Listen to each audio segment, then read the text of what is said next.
시, 춘몽 같은 작품의 스크립터도 하셨고 영화도 오래 공부를 하셨고 첫 장편 영화를 만들기까지 고민이 많으셨을 것 같습니다. 이 작품이 원작 소설 김혜진 작가의 동명의 소설을 원작으로 하고 있는데 이 소설의 어떤 조각이 감독님께 영화화를 부추겼는지, 감독님을 찔렀던 주제나 감정일 수도 있고요.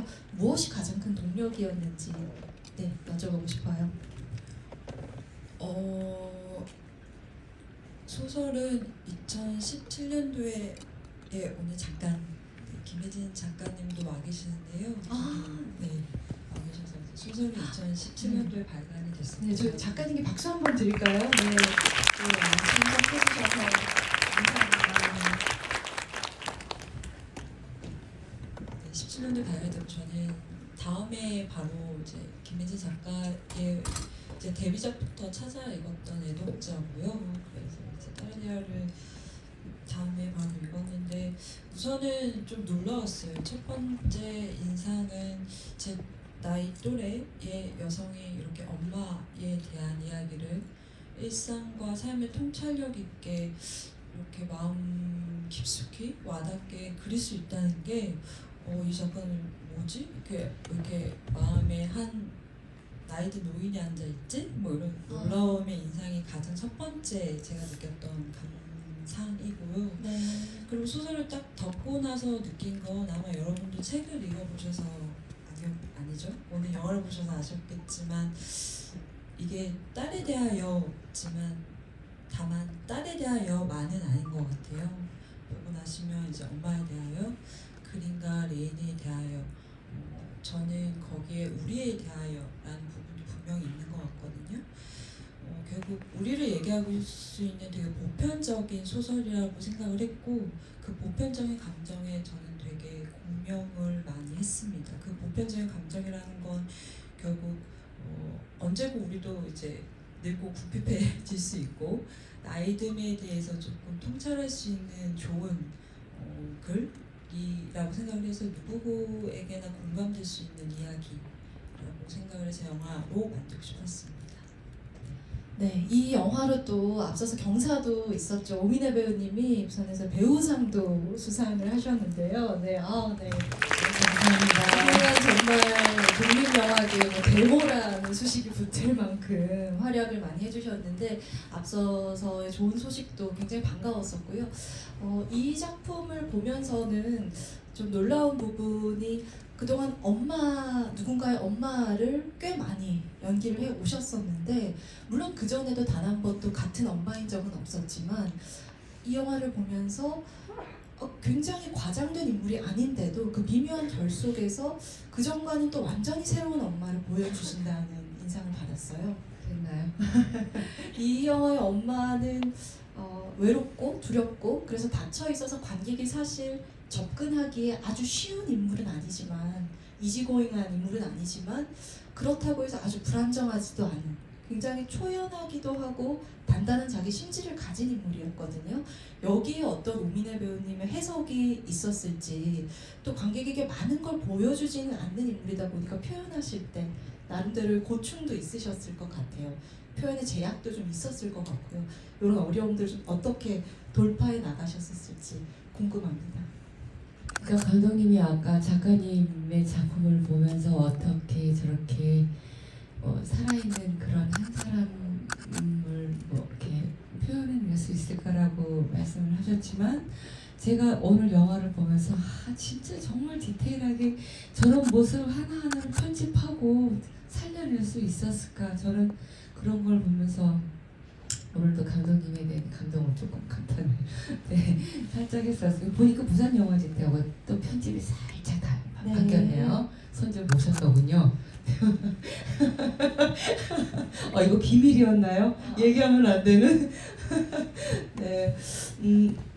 저는 근데 특별히 이 인물은 어떻게 할 것이다에 대해서 제가 먼저 막 설정하고 들어가는 스타일은 아니에요.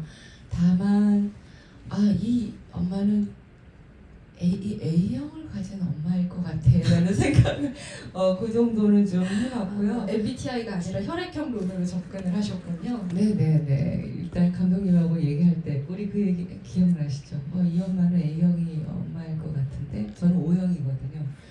그러면서 A형의 성격이 어떨지 또 이렇게 검색해보면 다 나오잖아요. 그러니까 그런 부분을 제가 좀 참고했던 것 같아요. 제희를 열심히 돌보는 요양보호사로서 극 중에 그 조연 인물들이 계속 질문하다시피 가족도 아니고 어쩌면 상관없는 사람인데 어떻게 이렇게 열성이냐라고 묻듯이 그 질문을 저는 배우님께도 드려보고 싶은데요. 무엇이 이 엄마란 인물을 이렇게 두렵게 혹은 외롭게 만든다고 생각하셨어요? 혹은 어떤 점에서 좀 공감을 하셨었는지요? 사실은 제가 그 며칠 전에 이사를 했어요. 이사를 하고 혼자서 이제 이사하고 그 짐 정리를 이제 막 다 하고 그러다 보니까 몸살기가 좀 있었거든요. 그래서 오늘 영화를 볼 때는 이 지쳐있는 이 상태로 아마 엄마의 상태가 이럴 테니까 이 상태로 한번 객관적으로 엄마를 바라봐야 되겠다 생각하고 영화를 봤어요. 봤더니 여러 부분이 좀 들어오는 게 있었는데 특히 이제 마지막에 내 딸이 혼자 사는 게 너무 두려웠다라는 표현을 하는데 그 말은 얼만큼 이 엄마가 자기가 혼자 되는 게 두려웠으면 내 딸조차 저렇게 될까봐 두렵다라는 말을 했을까. 저 엄마가 진짜로 두려워하는 건 외로움인가 보구나 이제 그 생각을 했어요. 질문이 뭐였죠? 엄마의 외로움에 대해서 어느 장면에서 느꼈는지 충분히 대답을 해주신 것 같습니다. 네, 그럼 네. 결론은 마무리를 그러면. 네. 네. 저도 이제 영화를 두 번째 볼 때 다시 좀 눈에 들어왔던 장면은 이 인물이 잠을 자는 모습들이었던 것 같아요. 특히 거실에서 TV 틀어놓고 정말 많은 엄마들이 그러시죠. 방에 안 들어가고 거실에 이불 깔아놓고 TV 틀어놓고 주무시잖아요. 근데 그 잠이 영화 말미에 장례식장의 잠으로 연결되는 지점에 대해서 감독님께 질문을 드리고 싶어요. 어떻게 보면 이 영화에서 엄마가 계속해서 자기 미래를 내다보고 요양보호사로서 일하면서 결국에 이 영화의 결말은 돌봄에서부터 장례까지 어쩌면 그토록 두려워했던 미래를 완전히 마주하는 마치 하나의 과업이 완수되는 것 같은 느낌마저 들거든요. 그때 잠은 느낌이 또 좀 달라진다는 인상이 들어요. 이 영화에서 엄마의 잠 어떻게 보여주고 싶으셨나요, 감독님? 미래를 보여준다는 생각을 미처 못했는데 그 생각도 할 수 있겠다는 생각을 박 기자님 말씀 들으면서 들었고요. 엄마가 계속 쪽잠을 자죠. 그 거실에서 이제 쪽잠을 자고 자려고 하면 레인이 들어오고 자려고 하면 밖에서 부스거리고 계속 쪽잠을 자다가 이제 어르신이 돌아가시고 장례식에서 이제 처음으로 편안하게 잠을 자게 됩니다. 그때 이제 밖에 그린과 레인의 동료들이 제일을 지켜주고 있고 엄마는 그들의 웃음소리를 들으면서 이제 편하게 잠을 자게 되고 저는 이런 생각으로 영화를 찍을 때 이런 생각을 했는데요. 그 엄마는 아마 미래를 생각하기를 좋아하는 사람일까? 글쎄요, 저는 하루 벌어 하루 먹고 사는 게 당장의 일인 사람이 아니었을까? 요양보호사라는 게 결국 뭐 아시는 분은 아시겠지만 비정규직이기도 하잖아요. 자신이 몸이 오로지 직업의 도구일 수 없는 이제 요양보호사라는 직업을 가진 사람으로서 이제 남편도 부재하고 딸은 밖에서 계속 놔두고 딸에게 미래를 위탁할 수 없는 두려움과 외로움이 있었겠죠. 그래서 하루 벌어 하루 먹고 사는 엄마의 이제 지친 노동을 저는 이제 생각을 하느라 미처 이 여자가 미래라는 건 좀 정해져 있는 것 같잖아요. 그게 제이인데 제이처럼 혼자 고립되고 궁핍하게 늙어갈까봐 두려워서 되려 마주보기가 두렵지 않았을까, 힘들지 않았을까, 그런 생각하면서 만들었습니다. 엄마가 생각하는 미래는 결코 긍정적인 요소는 없는 것 같아요. 그러니까 늘 불안하고 결국은 불안과 두려움이 이 여자 안에 다 잠재져 있는 것이 아닐까. 그래서 잠을 잘 때조차도 편안하게 휴식하지 못하고 휴식이 아닌 거죠. 쪽장 웅크리고 누워 자는 그런 모습을 그래서 갖게 되는 것이 아닐까 싶어요. 문득 말씀하시다가 요양보호사라고 말씀하시니까 생각난 게 제가 요양보호사 실습을 받은 적이 있어요. 자격증을 그러시구나. 네. 2급 자격증을 받았고 예전에 그러니까 그때는 제가 시어머님을 모시게 됐는데 내가 노인에 대해서 아는 게 아무것도 없구나. 근데 마침 배울 기회가 있어서 잘됐다. 그럼 이참에 어르신들에 대해서 한번 좀 알을 필요가 있겠구나 해서 공짜였었거든요. 그때 막 초창기 시작할 때는 막 우후죽순처럼 막 사회복지 그 아카데미 같은 게 생겨나는 바람에 네. 저희 이모부님께서 그걸 하셨어요. 그래서 얼른 나가서 공짜로 가르쳐준다 그러니까 가서 배웠고 그러면서 실습을 하게 됐고 또 저는 사회복지사 대학원에서 복지사 자격증이 있고 그러다 네. 보니까 여기저기 어르신들을 만날 수 있는 좀 기회가 많았거든요. 그게 아마도 저도 모르게 많은 도움이 되지 않았을까 그런 생각이 드네요. 네, 물론 원작 소설의 핍진한 묘사도 충실한 바탕이 되었겠지만 이 영화를 보고 나면 그 요양원의 현실, 실제 풍경 그리고 이 영화는 현실을 가장 이 표면을 정확하게 묘사할 수 있는 매체잖아요. 그 요양원에서의 사람들의 노동과 아픈 이들의 몸과 이런 것들을 관찰하고 또 어느 정도 겪어보지 않으셨으면 나오기 힘든 디테일들이 영화에 있었다라는 생각이 들어요. 혹시 감독님께서는 작품 만드시면서 현장 조사를 나가신다든지 어떤 식으로 실제로 일하는 분들을 만나보신다든지 하는 식으로 접촉한 경험이 어떠셨는지 여쭤보고 싶어요. 그 영화는 그쵸 현실을 가장 거울처럼 들여다볼 수 있는 매체이기도 하지만 이제 까딱하면 왜곡하기도 쉬운 매체라는 점에서 글쎄요 저는 저희 영화가 딱 중간 지점에 있는 것 같아요. 치매, 인지장애라고 하는 지점을 제대로 섬세하게 구현했느냐라고 저한테 물으신다면 저는 아닌 것 같아요. 그래서 좀 볼 때마다 불편한 지점이 저한테 있는데 취재를 당연히 했고요. 이 작품 말고 제가 개인적으로 이제 작업하던 게 있어가지고 정신병동에서 취재할 수 있는 기회가 있었어요. 꽤 오랫동안 이제 보호사 취재 일을 하면서 이제 인지장애 환자분들 많이 오랫동안 봐왔고 실제로 아마 김혜진 작가님도 이 소설을 쓰시면서 취재를 하신 것 같아요. 굉장한 디테일이 소설 안에도 그대로 있었고요. 그리고 저는 이제 이 작업을 하면서부터는 크레딧을 보시면 이은주 작가님이라고 나는 신들의 요양보호사입니다라는 책을 쓰신 그 대사를 인용했다는 크레딧이 올라가는데요. 제가 그분을 따라다니면서 방문 요양보호사는 취재를 했었습니다. 요는 요양보호사 혹은 요양원, 요양병원은 정말 천차만별이에요. 하나의 이제 일편적으로 단면적으로 말할 수 없는 수많은 돌봄의 컨디션이 있고 저는 거기서 저희 제이한테 맞는 부분만 따온 거죠. 가져온 거죠. 실제로 치매 환자분들이 저렇게 조용하고 다소곳하고 귀엽지 않으셔요? 아시잖아요, 아시는 분들은. 이제 저는 저의 영화의 극적 구조화를 위해서 제 입을 막은 거죠. 거기에 대한 불편함이 있기 때문에 영화는 정말 현실을 제대로 다루고 있는 것이냐? 글쎄요, 저는 그러려고 노력했지만 미처 그러지 못해서 저한테는 스스로 불편한 감이 있습니다. 네. 치매 환자도 다양하거든요. 저런 분도 있고 그렇지 않은 분도 있고. 이 영화에서 딸과 엄마가 표면적으로 갈등하고 있지만 사실은 딸은 레즈비언으로서 성소수자로서 차별을 받은 동료 강사를 위해 싸우고 있고 엄마는 무연고자인 노인의 돌봄을 하면서 어떻게 그가 조금이라도 시스템 속에서 덜 소외될까 싸우고 있다는 점에서 둘은 사실 전선의 동지라는 점을 관객은 내내 이 영화를 통해서 보게 되죠. 그런 의미에서 감독님이 에필로그를 처리하신 방식도 또 소설과 또 조금 다른 부분이기도 해서 질문을 드리고 싶은데요.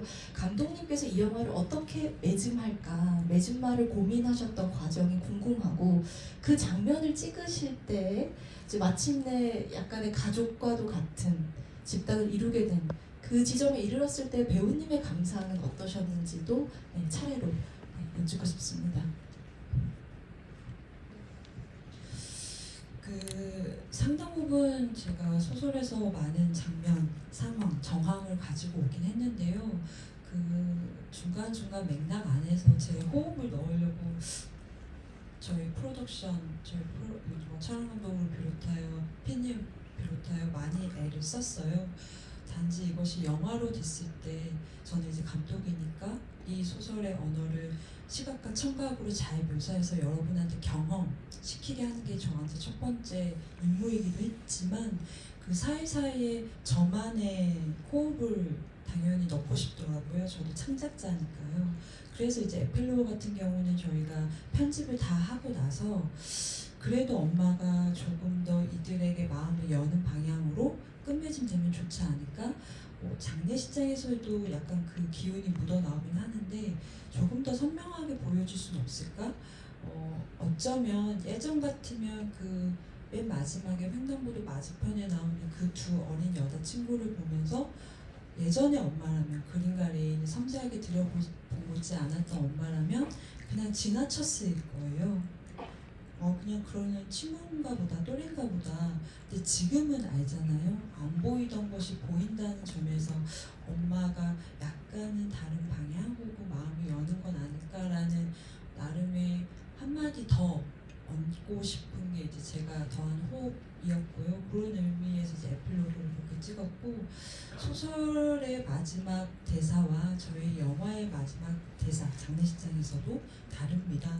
소설에서는 잘 모르겠다, 너희들이 이해할 수 있을지라고 이제 끝나고요. 저희는 엄마의 두려움을 이제 말하는 것으로 끝나죠. 엄마가 한 번도 자기 속내를 말하지 않다가 자신의 속내를 말하는 그 용기 자체도 저는 엄마한테 대단한 발견, 발전이라고 생각을 해서 처음이자 마지막으로 엄마가 자신의 속내를 꺼내는 대사를 이제 저의 호흡을 붙인 거죠. 그 대사가 뭐였죠? 두려웠다. 내 딸이 제이처럼 나처럼 혼자 늦게 될까봐. 제가 지금 제정신이 아니어가지고요. 강사를 하고 며칠 전까지 저랑 막 새벽까지 술을 먹어가지고 관객들과 또 오랜만에 큰 관객들과 마주하셔서 좋으신 걸로 해주죠. 네네네. 아니요, 전 언제나 행복하고 즐겁고 좋습니다. 근데 엄마 오늘도 보면서 느낀 게, 그러니까 사람들은 자기가 살면서 자기가 접한 세상이 진실이라고 생각하잖아요. 그리고 그게 당연한 거라고 생각하고, 그러다 보니까 젊은 친구들, 나는 그때 이만큼 살았는데 니네들 아직 모르잖아. 그때 되면 아직 몰라. 뭐 이제 이런 기본적인 그 나이 먹은 사람들이 그게 있단 말이에요. 꼰대기질. 그거 꼰대기질이라고 하는 건 아닌 것 같아요. 근데 어쨌거나 자기 경험치가 그렇다 보니까 그렇게 당연히 생각을 하는데, 저는 그 사실은 경험치가 그렇게 뭐 적은 편은 아니었지만 독립 영화를 하면서 많은 세상을 배우거든요. 사람을 배우고 세상이 이렇게 다양한 것이야? 우리들이 갖고 있는 이렇게 다양한 얼굴만큼이나 정말 다양한 세상이 있구나를 깨달아가고 있거든요. 그러다 보니까 나는 진짜 정말 복이 많은 사람인걸, 그 생각을 하는데, 이제 이 엄마도 새로운 젊은 세상을 갖고 있는 그 친구들을 접하게 되면서, 물론 도킹하게 되면은 부딪힘이 있겠죠. 네. 그렇지만 그러면서 생겨나는 그 갈등 속에서 좀 깨져나갈 때 당연히 아프고 불편하겠지만, 그러한 노력들을 서로 하게 되다 보면 더 많은 에너지들, 더 이때까지 누리지 못했던 더 아름답고 좋은 무언가를 누리게 될 수 있을 거라는 생각이 들거든요. 그 지점에서 엄마가 한번 부딪혀 보겠어, 열어보겠어 라는 그 생각을 하게 되지 않았을까 그런 생각이 들어요. 듣다 보니 정말 조용한 어떤 도킹의 시간이었구나 이 영화가 엄마에게는 그런 생각이 듭니다. 저희 이제 시간 관계상 객석에 마이크 넘겨보겠습니다. 감독님, 배우님께 질문 주실 분들 손 들어주시면 마이크 가져다 드리겠습니다. 일단 네, 여기 까만색 옷 가쪽에 입고 계신 분께 네.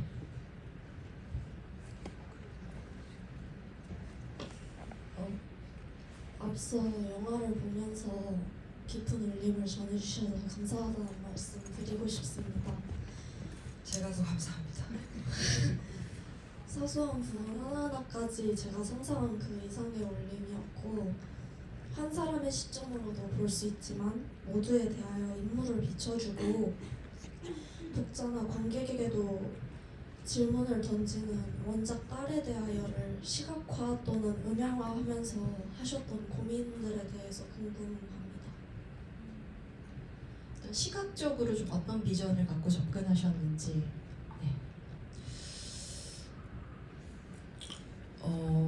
이런 것 같아요. 그 좋은 원작을 영화화하는 작업의 시도는 꽤 여러 번 있었습니다. 여러분 보신 영화 시리즈물을 부족하여 단편, 장편을 넘나들면서 있었고, 이제 저는 이창동 감독 연출부였으니까요. 그분이 하신 소설의 영화화의 작업도 옆에서 봐왔지만, 이제 좋은 각색은 또 다른 세계관 혹은 철학을 여는 각색도 있는데, 저는 글쎄요 그런 깜냥이 못 되는 사람인 걸 진작에 알았어요. 그래서 알아서 이 좋은 소설의 주제 의식을 제가 충분히 공명했으니 이거를 시각과 청각, 왜냐하면 저는 이제 영화 감독이라는 이제 저만의 적재성이 있다고 생각을 했고, 시각과 청각으로서 이제 확연히 구현을 하자라는 게 저의 목표였는데, 그래서 한국 소설 혹은 소설을 영화화하는 작품들은 나레이션 혹은 보이스 오버를 꽤 많이 써요. 앞에 상황 설정에 대한 혹은 인물의 내면적 독백에 대한 나레이션을 종종 쓰고, 이제 그런 방식으로 인물에 다가가려고 애를 쓰는데, 저희는 보시면 아시겠지만 답답할리 마치 제가 입을 막아놨잖아요. 왜냐하면 영화는 움직이는 그림, 그러니까 액션하는 매체, 그리고 액션하되 소리를 듣고 이제 빛으로 이루어진 물질성의 매체라고 저는 이제 믿고 있기 때문에 말하지 않고 그 심상과 정서를 전달하는 게 저의 목표였고요. 쇼트를 찍을 때는 정말 정신이 없었는데 이거 차분히 편집을 하면서 다듬고 보니 엄마가 말이 없음으로 해서 무언가 리듬이 느껴지게 만들어야겠다는 생각을 굉장히 많이 했어요. 그 리듬이라 하면은 보시면 아시겠지만 저희 영화를 이렇게 한 번 보신 분도 계시고 여러 번 보셨으면 좋겠지만 크게 기승전결의 구조화가 없습니다. 보시면 사건의 정황, 상황에 엄마의 리액션들이 붙어있는 구조거든요. 그럼에도 불구하고 뭔가에 약간의 몰입감을 느끼셨다면 이 시각과 청각에 굉장히 공을 들이려고 했어요. 왜냐하면 엄마의 정서의 리듬을 만들어야 되고, 정서의 리듬은 영화가 가진 그 매체의 언어, 시각과 청각, 그리고 쇼트와 쇼트의 맥락 사이의 편집이 저는 이제 제가 할 수 있는 모든 것이라고 생각을 했고, 그래서 편집에 굉장히 공을 들였고, 지금도 보면서 이제 고치고 싶은 사운드가 한두 가지가 아니어서 공을 정말 많이 들여요. 진짜 나 이때까지 작업하면서 이렇게 공 많이 들이는 감독은 처음인 것 같아요. 완성된 편집본을 딱 보고 나서 제가 존경스럽더라고요. 어떻게 이런 식으로 편집을 하게 됐을까. 여러분도 눈치채셨겠지만 미묘하더라도 거긴 대비가 되어 있더라고요. 모르겠어요. 전 그렇게 느꼈어요. 거기서 대비들을 갖고 있기 때문에 지루할 틈을 갖지 않겠구나 그 생각이 들었었어요. 처음에 편집 보고 소리면 소리, 그러니까 고요가 있으면 갑자기 긴박한 호흡 소리가 들어간다든지 이런 식의 대비되는 것들이 여러 가지가 장치 이렇게 다 이렇게 준비되어 있는 거라고 저는 느껴져서 우리 감독님이 진짜 편집하면서 공을 정말 많이 들였구나 그 생각을 하게 됐었죠. 개봉 전에 또 수정하시는 거 아닌가 모르겠습니다. 하고 싶은데 그래서 이제 배우님이 굉장히 힘들어하셨어요. 네, 굉장히 힘들어하셨고 제가 오로지 영화의 언어에 집중할 수 있었던 건 좋은 원작이 있어서인 거죠. 예, 이 말씀을 꼭 덧붙이고 싶었습니다. 네. 네, 제가 힘들었던 부분은 여러 가지가 있겠지만 왜 찔리나요? 일단 인물이 저는 너무 많이 다르거든요. 너무 많이 다른데 나 O형인데 그것도 아주 쾌활한데 나 F제인데 나는 춤추시는 분인데. 네, 나 이런 사람인데 왜 현장에 가면은 그냥 표현을 안 하잖아요. 나는 표현해야 되는데 특히 배우라는 직업을 가진 이들은요 내가 갖고 있는 것들을 바로바로 표현할 수 있는 훈련을 하는 사람들이거든요. 근데 그게 아니라 현장에서는 갖고 있는 것들을 계속 누르고 가야 되니까 이게 너무 답답한 거죠. 힘들고 한숨도 안 쉬잖아요. 여기 엄마는 물론 제 성향상 한숨을 이렇게 쉽게 내거나 내가 갖고 있는 호흡을 드러내는 성향의 배우는 아니에요.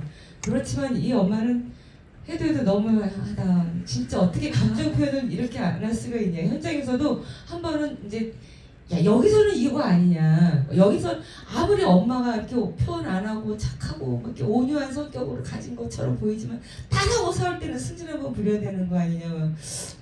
뭐 그렇게 서로 이렇게 막 대비되는 이 지점도 있었는데 그러면 정 안 된다면 시간이 있으면 내가 생각한 대로 한 번만 찍자. 이제 뭐 이제 이랬던.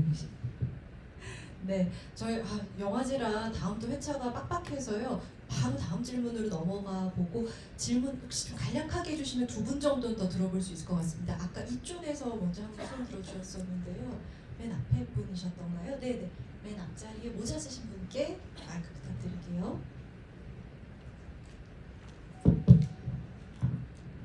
네, 감사합니다. 배우님 부산국제영화제 때 소장수 감독과 되게 감동적이고 인상 깊어서 꼭 보고 싶었던 영화였는데 감사합니다. 재미있게 인상 깊게 봤습니다.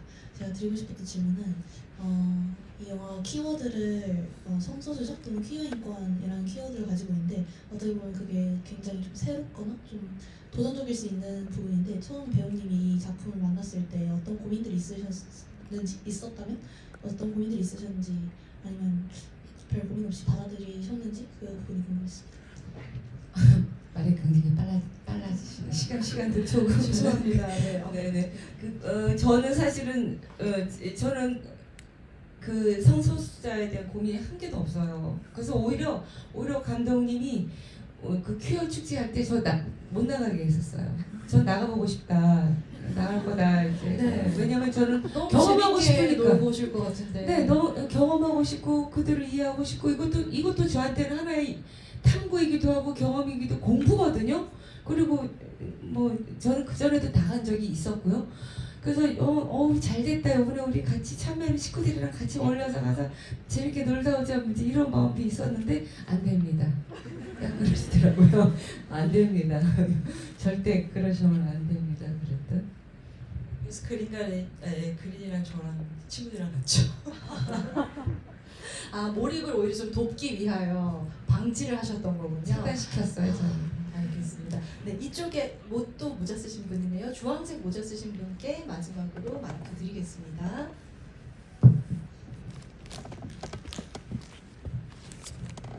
부산에서 두 번째 보니까 더 좋은 것 같은데요. 저는 작가님하고 감독님, 민혜 배우님 비롯한 배우님들하고 스태프분들한테 감사하다는 인사를 드리고 싶습니다. 세상의 모든 어머님들께 감사드립니다. 감사합니다. 저는 이제 요양보호사라는 직업이 저한테 좀 특별하게 남는데 TMI라서 죄송하긴 한데 저희 부모님이 10년 전쯤에 두 분 다 돌아가셨는데 저희 어머님 돌아가시기 한 이틀 전 정도까지 일주일 정도 짧게 봐주셨던 그 요양보호사가 계신데 정말 진심으로 봐주셨고 한 이틀 정도 전까지 봐주셨는데 마지막까지 돌봐주시지 못해서 미안하다고 진심으로 눈물을 흘려주시더라고요. 지금도 제가 그 전화번호를 갖고 있는데 그 민혜 배우님 캐릭터를 보면서 다시 생각이 나서 전화 한번 드리고 싶어졌습니다. 감사합니다. 이 두 분한테는 짧게 질문 드리자면 이 캐릭터를 만나신 거랑 영화를 만나신 게 두 분한테 어떤 의미로 남으셨는지. 마지막 소감을 대신하여서 들려주시면 좋을 만한 얘기인 것 같습니다. 네. 우리 두 사람의 만남이요? 이 작품과 아, 캐릭터를 만난 소감이 어떠신지. 이 캐릭터를 만난 소감. 너무 어려워요 질문이. 이 작품이 배우님께 남긴 것이 있을까요? 어려워요. 전 아직도 지금도 과정이라고 생각하고 있거든요.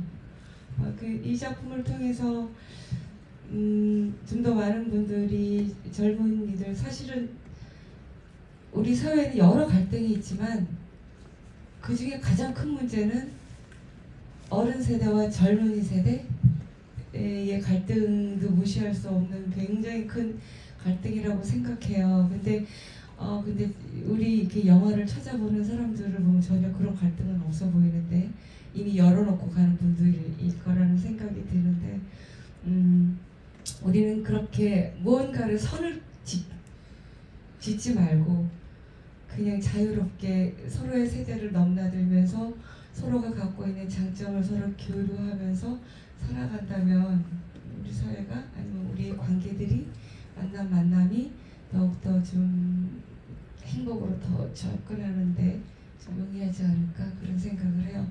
대답이 맞는지 모르겠어요. 네, 우리 내년에는 이 영화 개봉과 함께 영미대 배우님 키퍼 보내드리는 걸로 그런 마무리면 너무 좋겠습니다. 네. 저는 점점 더 좋은 사람이 되고 싶더라고요. 영화를 만들고.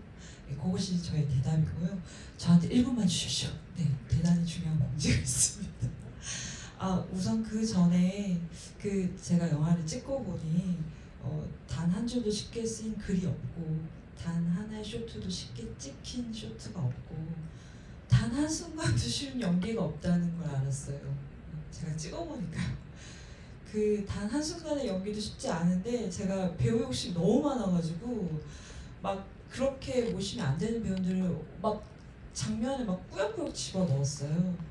오늘 와 계신 문성환 배우님, 원정현 배우님 뒤에 그리고 이제 정은병 어머니 마지막 엔딩에 나오시는 네, 세 분이 오늘 오셔가지고 너무 감사했다는 말씀 꼭 드리고 싶고요. 네, 세 분 잠깐 인사 나눠주실까요? 네. 감사합니다. 네, 제가 다음 영화에는 꼭 더 좋은 역할로 만들었으면 좋겠다는 생각이 들고요. 또 하나는 저희가 나가실 때 저희가 조그만 선물 하나 준비했는데요. 제로 웨이스트를 실천하는 알맹 상점이라는 곳이 망원동에 있습니다. 거기 정금자 사장님이 저희 영화를 응원하는 마음으로 무지개 칠수를 선물해 주셨어요. 와. 수량이 한정되어 있습니다. 딱 하나씩만 받아가시면 그래서 소중하게 사용해 주셨으면 좋겠습니다. 네, 너무 감사합니다. 저도 이렇게 마무리하겠습니다. 끝인사 한마디씩 나눠주시죠. 네, 영화를 보면서 진짜 얘기했던 것처럼 정말 독립영화 활동을 굉장히 많이 하신 좋은 배우들과 함께 작업을 했다라는 그것도 대단한 영광이었다고 생각하고요. 그리고 여러분들과 이 자리에서 이 시공간을 함께 누리고 있다는 그 자체만으로도 저한테는 얼마나 행운인지 모르겠습니다. 사랑합니다. 진심입니다.